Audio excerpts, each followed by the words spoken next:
कहानी का शीर्षक है रात का समय। एक सुनसान सड़क। रात के करीब 12 बजे का समय था। चारों ओर घना अंधेरा और हल्का हल्का कोहरा फैला हुआ था। सड़क सुनसान थी, दूर दूर तक कोई नजर नहीं आ रहा था।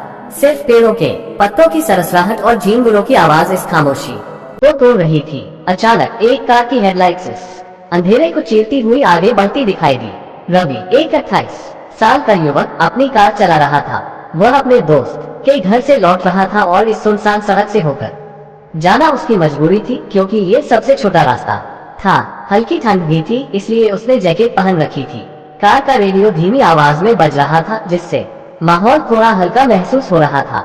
रवि ने कार की स्पीड बढ़ाई, लेकिन तभी अचानक उसे सड़क के किनारे एक सफेद कपड़े पहने औरत खड़ी दिखाई दी। उसके लंबे बाल बिखरे हुए थे, चेहरा झुका हुआ था। रवि ने झटके से ब्रेक मारा। इतनी रात को यहाँ कौन खड़ा हो सकता है, उसने सोचा। उसका दिल तेजी से धड़कने लगा। उसने कार की खिड़की से झांककर उस औरत से पूछा, आपको मदद चाहिए? पर कोई जवाब नहीं आया। औरत सिर झुकाए खड़ी रही। रवि को अजीब सा डर महसूस हुआ।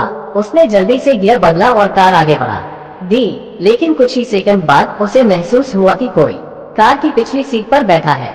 उसका शरीर सुन्न हो गया। उसने हिम्मत जुटाकर रियरव्यू मिरर में देखा। वही औरत उसकी कार की पिछली सीट पर बैठी थी। रवि की सांसें रुकने लगी। उसके हाथ पसीने से भीग गए। उसने कार रोकने की हिम्मत नहीं की और स्पीड तेज कर दी, लेकिन तभी कार के अंदर किसी के धीरे धीरे हंसने की आवाज आने लगी। तुम इस रास्ते से बचकर नहीं जा सकते। ये सुनते ही रवि का दिमाग सुन्न हो गया। उसने अचानक ब्रेक मारा और कार सड़क के किनारे एक पेड़ से टकरा गई। उसे हल्की चोट आई, लेकिन उसने जल्दी से कार का दरवाजा खोला और बाहर भागा। वह तेजी से दौड़ता गया, पर अंधेरे में रास्ता दिखाई नहीं दे रहा था। तभी पीछे से किसी ने उसका नाम लिया, रवि। रवि उसने पलट कर देखा, लेकिन वहाँ कोई नहीं था। बस एक पुरानी टूटी फूटी सड़क थी, जहाँ कोहरा और भी घना हो चुका था। डर से कांपते हुए उसने अपने फोन की टॉर्च जलाए और सड़क की ओर देखा, लेकिन उसकी कार और वह औरत दोनों गायब हो चुके थे।